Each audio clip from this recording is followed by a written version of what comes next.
ابھی حضرت مفتی تقی عثمانی صاحب دامت برکاتہم نے ایک بیان کیا, اس میں بتایا کہ امام ابو حنیفہ کی کرامت تھی کہ وضو کے پانی سے ان کو گناہ دھلتے ہوئے نظر آتے تھے.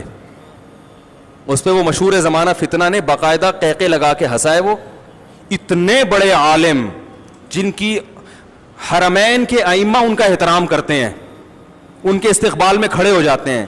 ابھی کچھ وقت پہلے انہوں نے درس دیا حضرت مفتی تقی عثمانی صاحب نے, جس میں مسجد نبوی کے امام بھی اس درس میں شریک اور مسجد حرام کے امام بھی اور عرب کے بڑے بڑے علماء. 5 سال حضرت مفتی تقی عثمانی صاحب مکہ اور جدہ کی جو کمیٹی ہے نا, جس میں کئی ممالک کے علماء ہیں, ان کے سربراہ تھے. اور سعودیہ کے جو مکہ کے رئیس تھے وہ حضرت مفتی تقی صاحب کے نائب تھے. عرب کسی کو اپنا امیر اتنے آرام سے تسلیم نہیں کرتے. عرب میں عصبیت بہت ہے, لسانیت بہت ہے. حضرت مفتی تقی عثمانی صاحب نے اپنے تقوی اور علم کا لوہا منوایا ہے, مانا ہے انہوں نے کہ بھائی یہ اس معاملے میں امیر ہے. اس کا ایک انجینئر مذاق اڑا رہا ہے اتنے بڑے عالم کا, اور ہنس رہا ہے تکبرانہ ہنسی کے ساتھ. تمہاری اوقات کیا, تم ان کے ٹخنے کے برابر نہیں ہو. اور نیچے میں نے لوگوں کے کمنٹس دیکھے, سب اس کو اپریشیٹ کر رہے ہیں کہ لگے رہو ان مولویوں کو لگام دے کے رکھو. تو بھائی آپ جاہل ہو. یہ کرامتاً ممکن ہے کہ کسی کو گناہ دھلتے ہوئے نظر آ جائے, کرامت ہے. کرامت کی نسبت کس کی طرف ہوتی ہے؟ اللہ کی طرف. تو بہت سارے علماء سے ایسی کرامتیں منقول ہیں. تبھی میں کہتا ہوں سامنے ایک دفعہ بٹھا دو, ایک دفعہ بٹھا دو. میں امام بخاری کی کرامتیں نکال کے دکھاؤں گا. فضائل اعمال کے جن واقعات پر تم ہنستے ہو نا, لوگوں کا مذاق اڑاتے ہو فضائل اعمال کا, میں بتاؤں گا انشاءاللہ فضائل اعمال کی یہ کرامتیں کن کتابوں میں ہیں. صحیح ہے نا؟ ان کتابوں کے مؤلفین کا مذاق اڑاؤ تم, ان میں بہت سے محدثین ہیں. تم نے ان کا مذاق اڑانا شروع کر دیا تو تمہیں بخاری مسلم سے بھی ہاتھ دھونے پڑ جائیں گے. تمہیں پتہ ہی نہیں کم بخت, تمہیں کرامت کا مطلب ہی نہیں پتا کرامت کیا ہوتی ہے. کرامتوں کا وجود تو قرآن سے بھی ثابت. دیکھو یہودی اسی وجہ سے حضرت مریم کو زانی کہتے ہیں کہ بغیر شوہر کے اولاد نہیں ہو سکتی. وہ بھی اسی طرح ٹھٹھا کر کے ہنسا کرتے تھے, یہ کیسے ممکن ہے بھائی بغیر شوہر کے عورت کے اولاد ہوگا ہی نہیں, نہیں یہ زانیہ ہے معاذ اللہ. اللہ نے دلائل معجزے قائم کر دیے. یہودی آج تک حضرت مریم کو کیا کہہ رہے ہیں؟ بولو بھائی. جبکہ اللہ کہہ رہے کہ اللہ اپنی قدرت سے جب آدم کو باپ اور ماں کے بغیر پیدا کر سکتا ہے تو عورت کو شوہر کے بغیر بیٹا کیوں نہیں دے سکتا؟ لیکن اللہ کے ذمے ہے کہ اس کو ثابت کرے. اللہ نے ثابت کیا. حالانکہ حضرت مریم پیغمبر بولو بھائی نہیں ہے. ہاں یہ ضرور کہا جائے گا کہ ایک کرامت وہ ہے جس کا قرآن نے ذکر کیا, اس کا انکار کفر ہے. اور ایک کرامت وہ ہے جو قرآن کے نزول کے بعد گزری, تو قرآن اس کا ذکر کیسے کرے گا بھائی؟ تو وہ اگر باوثوق ذرائع سے پہنچی ہے تو ماننا پڑے گا, باوثوق ذرائع سے نہیں پہنچی تو انکار کر. تو آپ اس پہ تو بحث کریں کہ یہ واقعہ جس نے بیان کیا وہ سچا تھا یا جھوٹا, اس پر کوئی بحث نہیں ہوتی. یہ ابن حجر نے لکھا ہے کہ امام ابو حنیفہ نے 40 سال عشاء کے وضو سے فجر کی نماز پڑھی ہے. ابن حجر کا یہ شخص کبھی مذاق نہیں اڑائے گا, کیونکہ علامہ ابن حجر شافعی کا مذاق اڑایا تو آپ کو علم حدیث سے ہاتھ دھونا پڑ جائے گا. جتنے بڑے بڑے آج کل محدثین پیدا ہو رہے ہیں نا, جو حدیث کو صحیح اور ضعیف کہتے ہیں, یہ سارے علم حدیث میں حافظ ابن حجر کے محتاج ہیں. علامہ البانی کی جتنی تحقیقات ہیں ساری حافظ ابن حجر سے لی ہوئی ہیں. انہوں نے بہت کچھ ابن حجر کی تقلید میں کیا. انہوں نے, وہ شافعی بھی تھے, ساری دنیا کو پتہ ہے شافعی مسلک کو فالو کرتے تھے. وہ انہوں نے بھی ایسی کرامتیں ذکر کی ہیں. ان کا کبھی مذاق, جہاں کسی عالم دیوبند کا یا بریلوی عالم کا نام آ جائے گا ان کو مذاق اڑانے کا موقع. تو پتہ چل رہا ہے کہ آپ دکانیں چلا رہے ہیں, آپ لوگوں کو صحیح گائیڈ نہیں کر رہے. یہ بزرگوں کی کرامتیں ہر دور میں ہوئی, اس دور میں تو زیادہ ہوتی تھیں. تو نبی نے فرمایا کہ جب ہم وضو کرتے ہیں تو وضو کے پانی سے گناہ دھلتے ہیں, تو اللہ اپنے کسی نیک بندے کو یہ گناہ دکھا دے تو اس میں کیا حرج ہے بھائی؟ حضرت موسیٰ کی ماں پیغمبر تھی لیکن ان کو وحی ہو رہی ہے. اوحینا الی ام موسیٰ نرضعیہ, اللہ کہہ رہے ہم نے موسیٰ کی ماں کو بتایا, وہ الہام کیا کہ اس کو دودھ پلا. فَإِذَا خِفْتِ عَلَيْهِ, جب خوف پیدا ہونا کہ فرعونی قتل کر دیں گے, فَأَلْقِيهِ فِي الْيَمِّ, دریا کی موجوں کے حوالے کر دینا.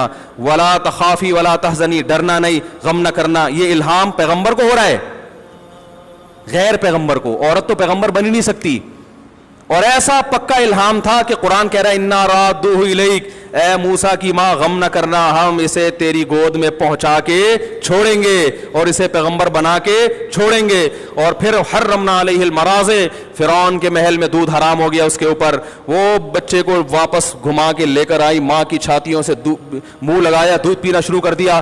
اللہ فرماتے ہیں ہم نے یہ اس لیے کیا تاکہ موسیٰ کی ماں کو یقین ہو جائے ان وعد اللہ حق، ان کی اللہ کا وعدہ سچا ہے. پتہ چلا الہام اتنا طاقتور تھا کہ ان کو یقین ہو گیا کہ یہ کس کی طرف سے ہے، من جانب اللہ. تو قرآن سے پتہ چلتا ہے کہ غیر نبی کو ایسا الہام ہو سکتا ہے جس میں اس کو یقین ہو جائے کہ یہ کس کی طرف سے ہے، اللہ کی طرف سے. اگر آپ کہتے ہو کہ یہ الہام کا سلسلہ ختم ہو گیا، اس پہ قرآن و حدیث سے کوئی دلیل پیش کرو. آپ ممکن ہے آپ ایک حدیث پیش کر دو لوگوں کو بیوقوف بنانے کے لیے کہ نبی صلی اللہ علیہ وسلم نے فرمایا میری امت میں اگر کسی پہ الہام ہوتا، محدثون ہوتے تو وہ عمر ہوتے. کیا خیال ہے؟ وہ کون ہوتے؟ عمر. تو اس الہام سے وہ الہام مراد ہے جس سے کوئی شرعی مسئلہ ثابت ہو رہا ہو. شرعی مسائل اب الہام سے ثابت بولو بھائی نہیں ہو سکتی. پوری امت کا اجماعی مسئلہ ہے کہ آج بھی الہام ہو سکتا ہے. آپ خود بار بار کہتے ہیں کہ اجماع یہ حجت قطعیہ ہے.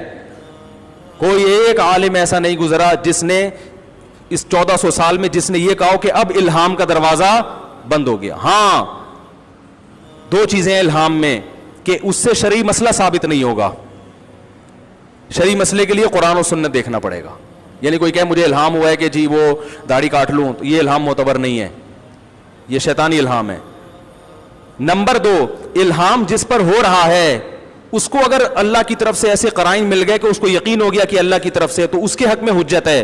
دوسرے کے حق میں حجت، کیونکہ ہمیں کیا پتا سچ بول رہا ہے کہ جھوٹ بول رہا ہے. تو اگر کوئی شرعی مسئلہ ثابت نہیں ہو رہا، بیان کرنے والا بھی ثقہ ہے اور جس کے ساتھ پیش آ رہا ہے اس کو بھی امت ولی اللہ مانتی ہے. امام حنیفہ کو تو آپ بھی ولی اللہ مانتے ہو، ساری دنیا مانتی ہے.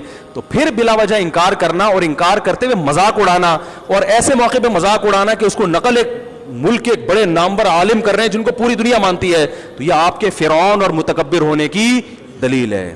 اور ایسے لوگ جب اوپر جاتے ہیں اتنی اسپیڈ کے ساتھ اللہ ان کو ذلیل کرتا ہے اور ایسا لگ رہا ہے کہ اللہ نے کرنا شروع کر دیا. سمجھ میں آ رہی ہے بات؟ تو الہام بھی ہوئے ہیں، بزرگوں کی کرامتیں بھی ہوئی ہیں. ایک صاحب کہنے لگے وہ فلاں نے بزرگ نے کشتی فلاں کی پار لگا دی تھی. میں نے کہا اگر وہ یہ سمجھتے ہیں کہ اللہ نے پار لگائی تھی کشتی اور ان بزرگ کو ذریعہ بنایا، تو اللہ دنیا کا ہر کام کر سکتا ہے. جب اللہ سلیمان علیہ السلام کے دور میں، سلیمان علیہ السلام کے محل میں ایک بزرگ نے کہا تھا کہ آپ کی پلک جھپکنے سے پہلے میں تخت اٹھا کے لے آؤں گا، تو کشتی یہاں سے وہاں کرنا زیادہ مشکل ہے یا ملکہ سبا کا اتنا موٹا تازہ تخت پلک جھپکنے سے پہلے اٹھا کے یہاں لانا مشکل ہے؟ تو کیا وہ مشرک ہو گئے تھے؟ ارے سلیمان علیہ السلام کے دور میں سلیمان علیہ السلام نے کہا کون ہے جو ملکہ سبا کا تخت اٹھا کے لائے گا؟ ایک جن نے بولا کہ میں لے آؤں گا آپ کی مجلس برخاست ہونے سے پہلے. ایک بزرگ بیٹھے ہوئے تھے، انہوں نے کہا کہ میں پلک جھپکنے سے پہلے لے آؤں گا، اور یہ کہا اور تخت حاضر. تو یہ شرک ہو گیا. اگر یہ شرک ہے تو قرآن شرک کو کیا کر رہا ہے؟ پروموٹ کر رہا ہے. تو بھائی ہم یہی کہتے ہیں کہ وہ بزرگ نے یہ کام کس نے کیا؟ اللہ نے. ہاتھ کس کا استعمال ہوا؟ بزرگ کا. تو ایسے ہی کوئی توحید پرست بزرگوں، ان کے بارے میں کسی توحید پرست نے لکھا ہو کہ انہوں نے فلاں کی کشتی پار لگا دی تھی اور اس کا مقصد یہ ہو کہ لگائی اللہ نے تھی، ہاتھ کس کا استعمال ہوا؟ ان کا. تو یہ عین ممکن ہے. اس پہ کلپ بنا کے لوگوں کو الو بنانے کی کوشش کرنا اور توحید کا ٹھیکیدار بننے کی کوشش کرنا، اس سے بیوقوف لوگ الو بن جائیں گے. جو پڑھے لکھے ہیں، جو واقعی توحید کی حقیقی اور کرامت، توحید اور معجزے میں فرق جانتے ہیں، وہ اس سے الو نہیں بنتے. ہاں یہ ضروری ہے کہ ایسے واقعات مستند ذرائع سے ملنے چاہیے. تو آپ ان کی سند پہ بحث کریں. واقعہ کی نفی کر دینا اور مذاق اڑا کے یہ آپ کے بیوقوف ہونے کی، جاہل ہونے کی دلیل ہے. سمجھ میں آ رہی ہے بات کہ نہیں آ رہی ہے؟ اور اس میں مجازن غیر اللہ کی طرف بھی نسبت کی جاتی ہے کہ فلاں نے کر دیا. جیسے جبریل علیہ السلام حضرت مریم کے پاس آئے اور کہنے لگے کہ میں چاہتا ہوں کہ تجھے ایک بیٹا، اللہ نے مجھے بھیجا لِأَهَبَ لَكِ غُلَامًا زَكِيًّا، میں تجھے ایک بیٹا گفٹ کرنا چاہتا ہوں. حالانکہ اولاد دینا کس کا کام ہے؟ اللہ کا. لیکن اللہ چونکہ جبریل کی پھونک کے ذریعے دے رہے ہیں تو جبریل نے نسبت کس کی طرف کر دی؟ اپنی طرف. تو ایسے ہی بعض دفعہ کتاب کے مؤلف لکھ دیتا ہے کہ فلاں بزرگ نے کشتی پار لگا دی, تو ان کی نیت یہ نہیں ہوتی, ان کی نیت اللہ نے لگائی ہے لیکن ہاتھ اللہ نے ان کا استعمال کروایا ہے, تو اس لیے مجازن نسبت ان کی طرف. اب اگر کوئی سمجھے کہ انہوں نے اپنے ارادے سے یہ کام کیا تو وہ تو کافر ہے, لیکن کوئی سمجھے کہ اللہ نے کیا ہے تو وہ کافر نہیں ہے, عین توحید پرست ہے, اس لیے کہ وہ اللہ کی طاقت اور قدرت کا قائل ہے کہ اللہ تو بہت کچھ کر سکتا ہے بھائی.